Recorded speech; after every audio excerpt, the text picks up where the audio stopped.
What's up, folks? In the last video, we made a lot of progress on the clutch and brake system. Tonight, I need to install the last of my brake soft lines back over there. And then I'm gonna fill the system with fluid. And if I'm feeling frisky, I will vacuum bleed it and see if we can get that to a better place. I'm also gonna fiddle with the clutch a little bit and see if I can bleed that a bit better. I need to figure out if it's fully bled, and if it is, then unfortunately that master isn't big enough. If it's not, then no big deal. Bleed it, works better. That's my only plan for tonight. I did, after the last video, quickly plumb in this coolant reservoir, but most annoyingly, it has this little drain plug here on the bottom. And this is not an NPT fitting, it's just a straight plug that had some Teflon tape on it. And so, when I put it on, it started slowly dripping out coolant.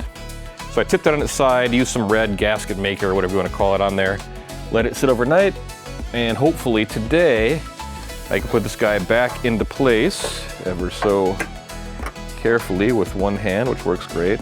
Ugh, my wiring is so terrible now that I've got all this crap over here. Anyway, put this in place, and then hopefully it doesn't pee everywhere and make a big mess.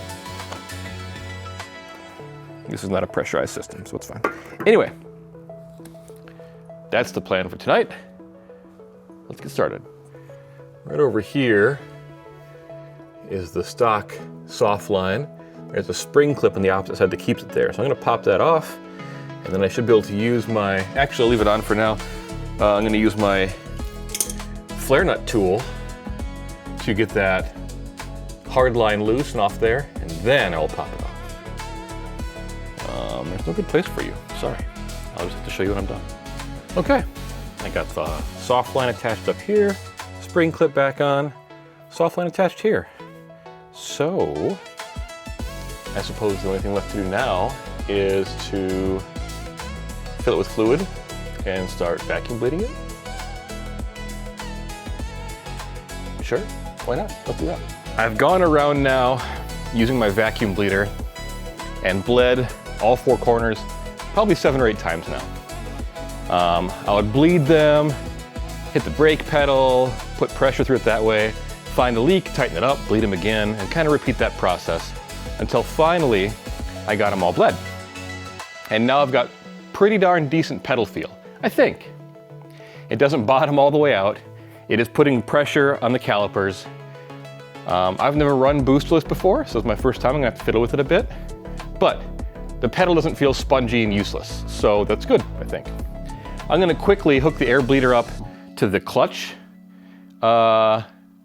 slave bleeding fitting and do that here, just to see if I can improve that at all. When I was going around, I realized that one of my, looks like this, one of my bleeders is just toast. And you can see that the tip is, I don't know what happened here, but it's not good. Luckily, I bought a pack of assorted bleeders, and they had one that fit perfectly. In this case, for the Nissan, it's the M10 by 1.0, 32.75 millimeters. So if you're ever curious what size of brake bleeder you need in your 240, that's what it is.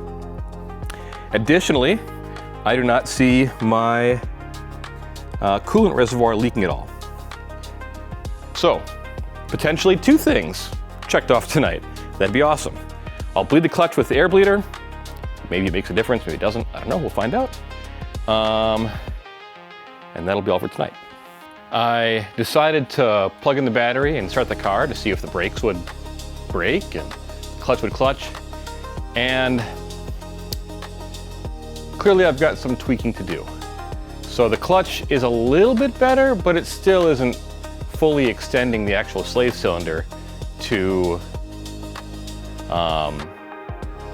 release the clutch. So I don't know, maybe tomorrow I'll come out and or Saturday I'll come out and I'll vacuum all of the old fluid out of here. I mean, it's new fluid, but it was an older thing. So there's a chance it's got liquid in it, water, whatever, moisture. And so I'll vacuum that out and put in some fresh stuff and see if that has any effect. And if not, then I guess I'm gonna have to upgrade to a 7/8 or a 1-inch master for the clutch. The brakes, when it was in first gear, me pushing down as hard as I could didn't stop the rear wheels. Now that might be my brake bias controller, I may have to tweak that a little bit. Or it could be that my 5/8 master isn't sufficient enough. I thought the thing was with the smaller the master cylinder, the easier it was to depress, but the further you had to push. I'll do more research, I'll figure it out. But we are getting a little bit closer. Nothing is leaking that I worked on tonight, so that's good. Until Saturday. It is Saturday now, and I got some fun things in the mail. So my drive shaft has been leaking from the output shaft side of the transmission. Sorry, transmission's been leaking. You get it. And so I got a standard rear transmission seal for the 4-wheel drive Aisin Air 5, which I have. I have the one that's made for the Aisin Air 5 that comes out of the Pontiac Solstice. It's got a bit more of a taper at the end. But I also got this guy. FabBot makes this conversion adapter. It's got this nice, big, soft, squishy seal on the outside. It has what looks like a factory-looking seal on the inside, and then it's got this nice O-ring seal on the back that presses into it. And so I'm hoping two things. One, this bolts up the way I expect it to, and I don't know why it wouldn't. I hope it doesn't hit the transmission mount. I guess we'll see. And two, well, that it seals properly. Third, that my drive shaft is the right length to work with this. There's no real standardized drive shaft for these things. So when making custom drive shafts, you're not quite sure what to do. You do the best you can. So I'll put this on. I'll see where things stack up. From the pictures, it's gonna be close. It's gonna be close. We'll see what happens. I'm gonna go into there and get to install this right now. I'm mocking things up down below. And like all custom stuff, I've run into a challenge. So let me show you what I'm dealing with. First, I'm tangled up in all the wires.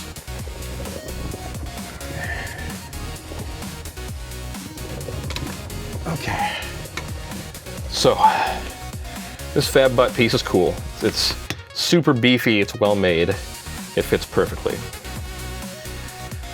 Problem one is my drive shaft. The actual shaft part for this setup is too long, and the yoke is too short to where I'm smashing the crap out of this seal here. Okay. Problem two, if you look up top there, you can see the FabBot short shifter, and it is contacting the top of this adapter plate. Now, I could take a die grinder and grind away enough to make it clear, that's fine. But I'm kind of committing to this thing at that point. Like, there's no going back if I do that. So what I might try is the Solstice seal here a second in the back and see if that stops it from leaking. And if it does, great. That's a $5 seal. Easy peasy.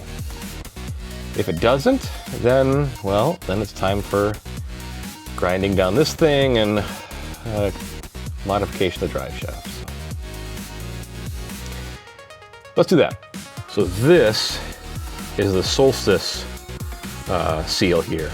And you can see how it kind of comes out about a 1/2 inch, maybe 10, 12 millimeters, where the stock one is flat up against here. It does fit in the exact same seal land there, whatever you want to call that, and I made sure that I'm able to get it around my drive shaft. So I think this is going to work great. We'll see, but I think this is going to work great. Okay, this looks a lot better. I really like how this is looking. It's pretty darn flush up against the actual slip yoke here. It comes out a bit more, so it's at an angle, so if any fluid gets splashed around, it should go back down. I've got high hopes for this. I think this will be good. So again, this is the rear seal from the Pontiac Solstice. So I threw the wheels and tires back on. The back suspension isn't torqued down at all, but I moved the jacks away. I just kind of want to see if it'll roll under its own power, even for like 5 feet. It's 5 feet, I want to see if it'll roll. I don't know, let's check it out. Nope, stop it. My insulation's trying to come down with every gust of wind. All right, 5 feet, that's all I want.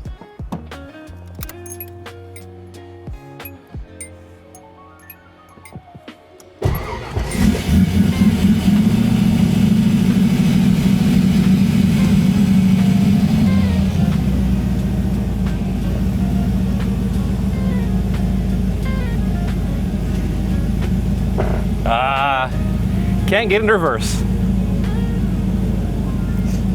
Dang. All right, well, yeah.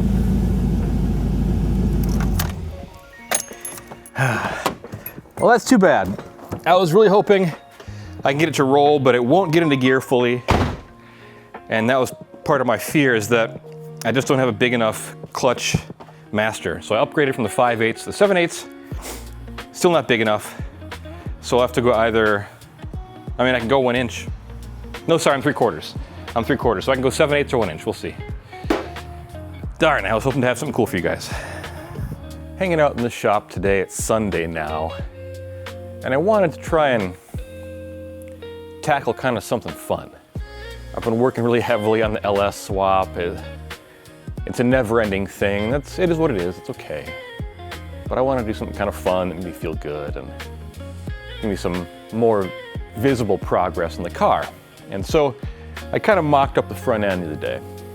And one thing that I was reminded of in doing so is that while the JDM bumper will mount up to the USDM bumper support, the USDM bumper support is longer than the JDM bumper support. And in addition to that, the USDM one has got a whole bunch of foam on it to make it compliant with the US 5-mile-an-hour crash regulations they put in place a long time ago. I'm pretty sure that's why it's designed that way. So, the JDM bumper mounted to the US bumper support without the foam sticks out about 1 1/4 inches. Now, if you ever watch any videos of people doing the S13 conversion on 240s, the S13 front end conversion on 240s, you're gonna have a really hard time finding one where they actually keep the bumper support or put any bumper support in there at all. And as a result, the bumper sags, looks like garbage, or they put on some sort of aftermarket bash bar, but usually they don't have the mounting tabs, the bumper will flex and vibrate and do all sorts of weird stuff. Looking at this, if all I've got to do is move this back 1 1/4 inches, the way these mount, and you can kind of see it in here, there we go, is there's this stud that sticks out here that it rests on this way. There's a little brace right here on the bottom, let me angle up here, that it sits on, and then there's this bolt hole here. Well, if I've only got to move it 1 1/4 inches, why don't I extend this area back here by the stud 1 1/4 inches? It's gonna get pretty close to this, but it's just kind of resting on that for alignment. Drill 1 1/4 inch hole over here and just push it on further. I don't see why that wouldn't work. Now, since I'm not gonna use this thing if it doesn't work anyways, I feel like there's no real harm in giving it a try. And if it does work, then fantastic, I can kind of maintain this factory piece. The other tricky thing is on 91 and up S13s, they've got like these little kind of winglets here to support the bumper foam even more. So if you were on a 91 and up, you'd have to cut those little winglets off. The JDM one, I believe, is more open here in this area. The blinkers fit here just fine. It's just, I think the JDM one's more open throughout here. So if that's a problem, I could always cut this area too. That shouldn't be a big deal. But let's get to measuring. Let's cut some holes and grind some slots and see what we can do. We need to keep this kind of center line here, the center line of this bolt area, the center line of this one here.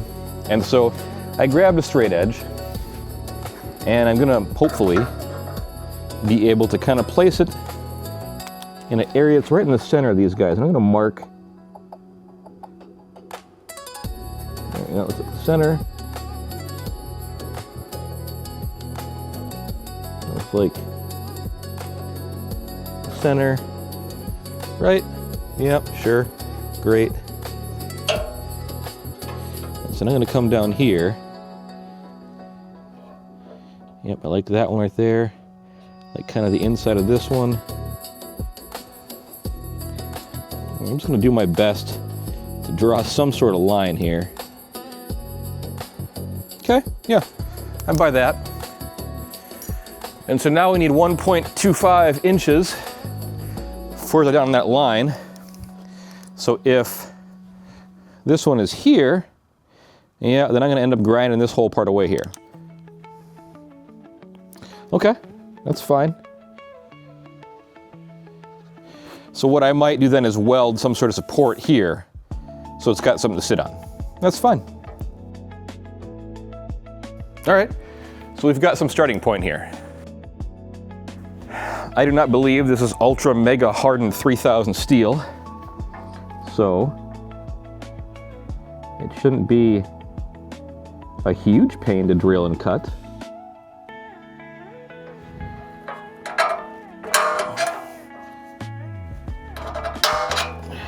Good. Okay. So, the other thing I need, now that I'm thinking about it, is kind of my top and bottom line. It's really best to do this with your things all on top of your cords too. Top of all your cords and hoses. That's the best place for it. Okay. So I'll grind this one back that way. It's gonna be great. Everything's great.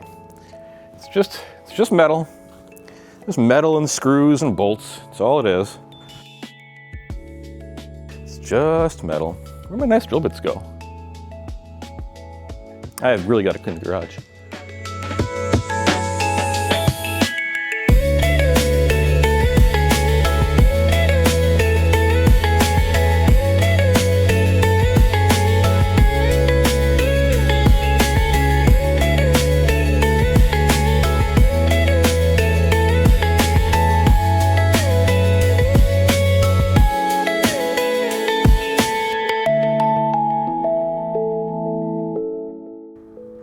I think that's good. Let's flip it over and do the other side.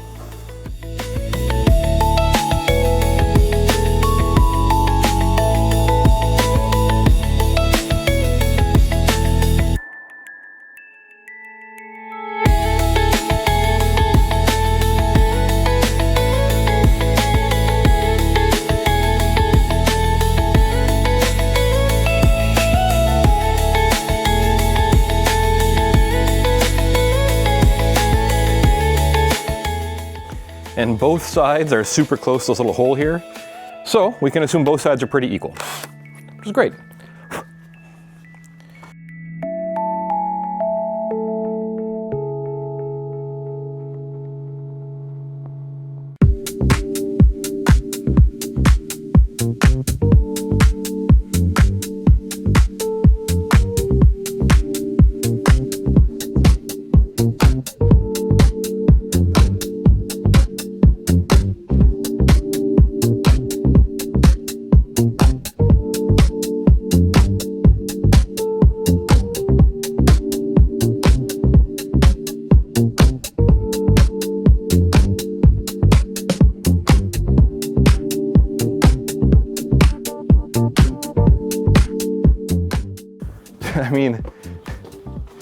mean, that's it. That's where it goes. Okay, cool. So take a look in here. See if I can get you back here so where you can see. You can see this guy is pretty much all the way back there, and our bolt hole is right there. That's awesome. I don't even think I need to weld a piece of metal onto that guy. Same with this side. Right, there's our bolt hole, and there's that guy resting and doing its job. So I'm gonna try and mock up the bumper on it again. We'll see what it looks like.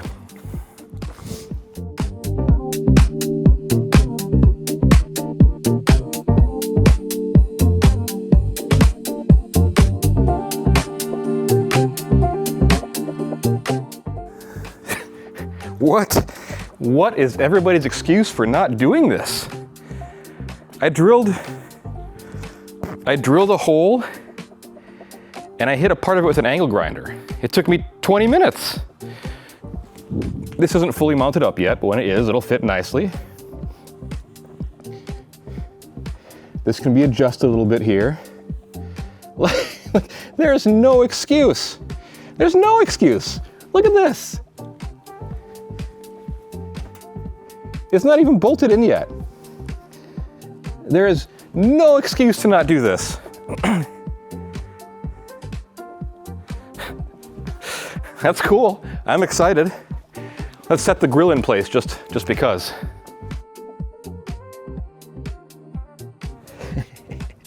That looks so cool. Oh, that looks cool. Man, I gotta polish that centerpiece, but that's awesome. Sits flush. I'm excited. I'm super, that's so cool. Yeah, like tell me why, explain to me why people haven't been doing this for the last 20 years when they've been doing this conversion. I don't get it. Thursday night has rolled around, the delivery man has come. I have received my 7/8 inch clutch master cylinder. And I am hoping this will finally remedy the issues that I've been seeing with the clutch, where I can see the slave cylinder extending when I look through the little inspection hole, but it's clearly not extending enough to disengage. My theory, and you guys can correct me if I'm wrong because opinions have been all over the place on the internet, but given the constants, which are my overall clutch pedal throw, and the size of the line, and the internal volume of the slave cylinder, if all those things are constant, then a larger master cylinder with more capacity should be able to push more fluid into that same amount of space to extend it further. Right? That makes sense in my head. Hope it makes sense to you guys. So that should push that out further and disengage the clutch more, hopefully completely. If it does not, there are two remaining options, and I don't like either one of them. First, which is probably the easier but still annoying of the two, is I drill a hole a little bit down and further towards the driver on the clutch pedal. What that does is it effectively increases the swing and the amount that the master cylinder can be depressed. Maybe it's by 1/8 of an inch, maybe by 3/16, I don't know, but that's something. The other horrible option that makes me cry a little bit is pulling the engine out and verifying that I properly shimmed the master cylinder. The clutch slave. I'm 99% sure that I did. When I was assembling the transmission, the adapter, and all that stuff, I was watching a video going step by step, so I don't think I missed a step. That doesn't mean that I'm perfect. I screw things up all the time. Certainly possible that I screwed this up too, but I don't think it is. I don't think I screwed this up. So anyway, I'm actually gonna try and attach the hood and just kind of lift it up. I think I found bolts that'll work. I've got to test a couple. I'm not sure which is which anymore, but I'm gonna try and just attach the hood so it doesn't flop around and then prop it up, and then I will drain and pull out that clutch master.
Okay, well, I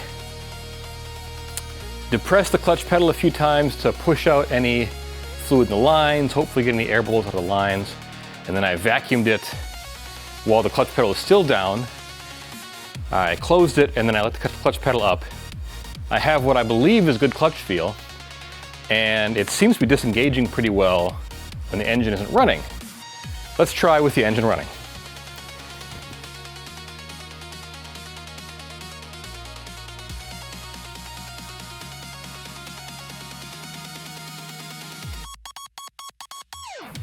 Okay, so here, I'll take you with me. It might be more exciting to watch from here in case I go rocketing down the driveway or something stupid, but okay. Where can I put you so you can view the doom? Let's rotate this around here. Can clip you onto this trim piece here. Sure, this is working great.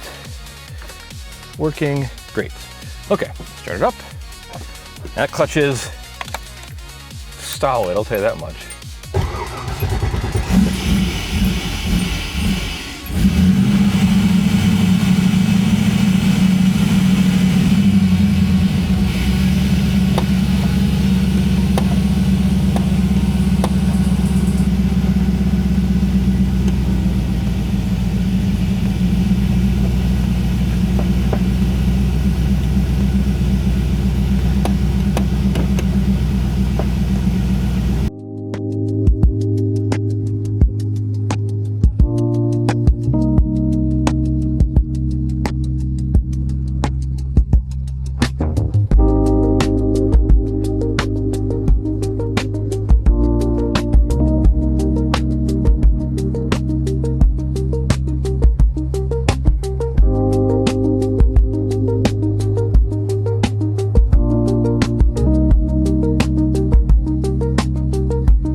I Googled, I pondered, I looked up how master cylinders work, I checked Facebook groups, I YouTubed, and they all seem to be coming back to the same thing. And that is that it's really important that you bench bleed your master cylinders. Sorry, I'm afraid I got bugs on me. So I'm gonna pop this clutch master out of here, and we're gonna bench bleed it, or I guess lap bleed it right here. And then I'm gonna put it back in, and we'll see how it goes. I got the standard little bleedy thing, universal bleeding kit that everybody has to bench bleed it. So give me a minute, I'll pull it out, I'll point you down here, and we will lap bleed it right here. It's gonna work. This car is gonna move on its own power, or I'm gonna push it down my driveway into the bog.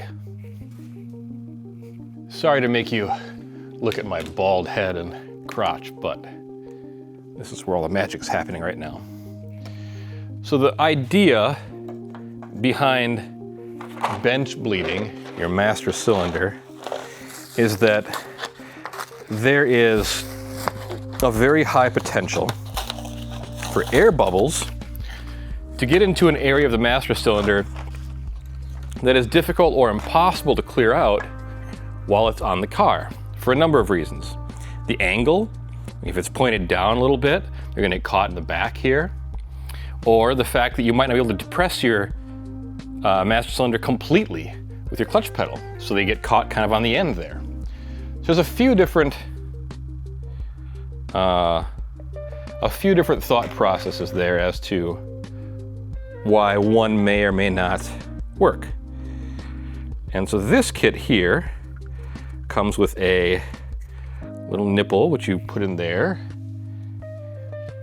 which may not work because this is exceptionally deep, but we'll try anyways. And then you take a length of hose, like so. Let me see if I have a longer one here a second before I get too frisky. It's about the same, really. I am gonna spill brake fluid all over myself, and this is gonna make me very angry. So you can do this with these fittings. You could also just make yourself a hard line. The good part about this kit is that it lets you see what you're doing. However, because, do this here a second, hold on. Because of how deep this thing is, it would behoove me to perhaps wrap this in Teflon tape because it's not going to bottom out. Just due to the nature of this thing. Okay. A little clippy doodle here, that thing. Teflon tape is within reach, thankfully. I hate Teflon tape.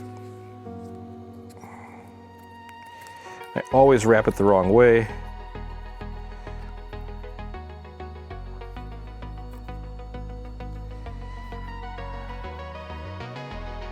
Every single time, the wrong way. Okay. Just to help this thing seal up, because it's not NPT, it's not going to be long enough to reach the bottom of my master.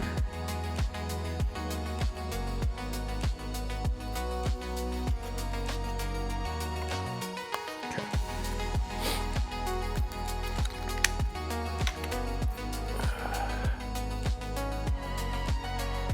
So, screw this guy back in, and it should seal hopefully well enough. It's not shooting out everywhere. I have my doubts. Whatever. Okay, so then we're gonna take the hose that it comes with and plug the hose in here, and certainly make a mess somehow because I'm an idiot doing this on my lap. Then you take the clippy doodle and you clippy doodle it here,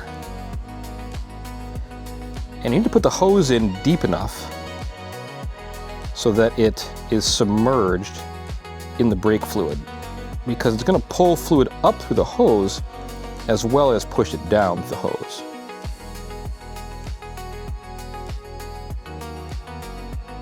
Okay, so the hose is in.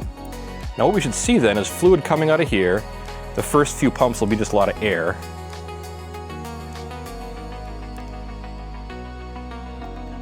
There we go, and it is hard to press because I'm weak like a baby.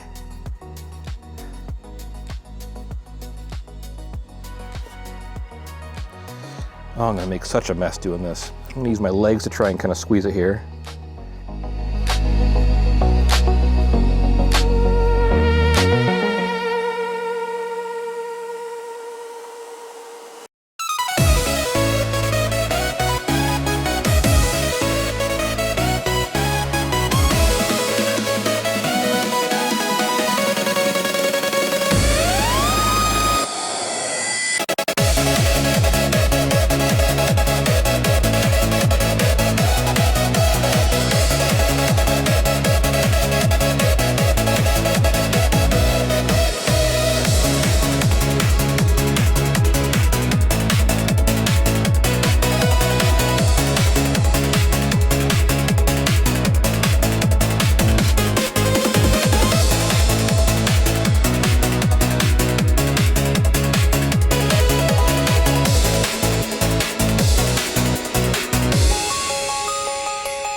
So I have bled this thing until I'm not even really seeing the tiniest of bubbles anymore. So what I will do is I will cap it off.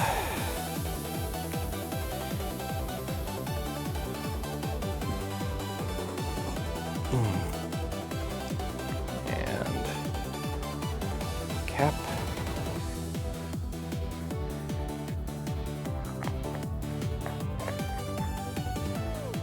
Take the hose out, which will make a mess.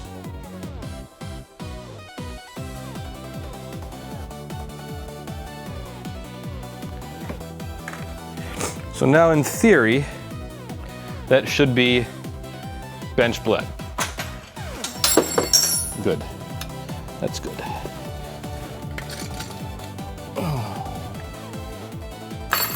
So now I'll put it back in the car. I bled the clutch. I did the bench bleed, as you saw. And then I used the vacuum bleeder after I got it tightened down. And now it does go into gear. Let me see if I can show you. There's an angry rubber burning smell. And I don't know if that's just the clutch seating or something else worse. I don't know, but I'm gonna show you this quick. It will move a little bit.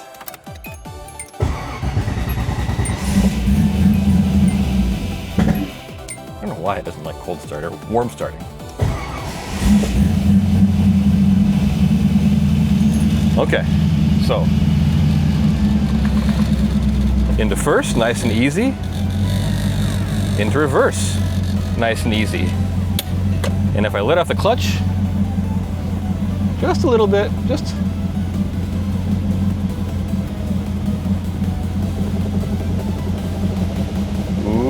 look at that. It moved on its own. And back forward a little bit.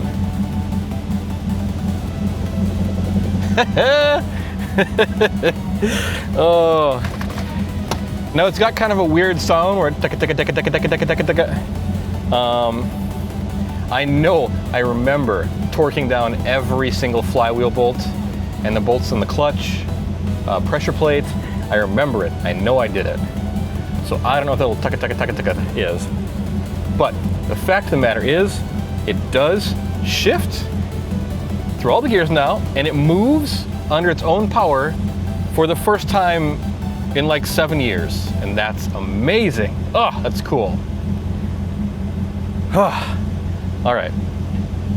That's probably where I'm gonna end this video. In the next one, I'm gonna do an alignment and see if I can idle the thing up and down the street or something. That would be huge. Anyway, thank you so much for coming along on this journey. If you like this kind of thing, please subscribe. It means a lot to me. Like and comment if you have any suggestions. And please get out into your garage this week and put a couple hours into your project. You would be astounded at how much progress you can make just a couple hours at a time. I'll see you guys in the next one.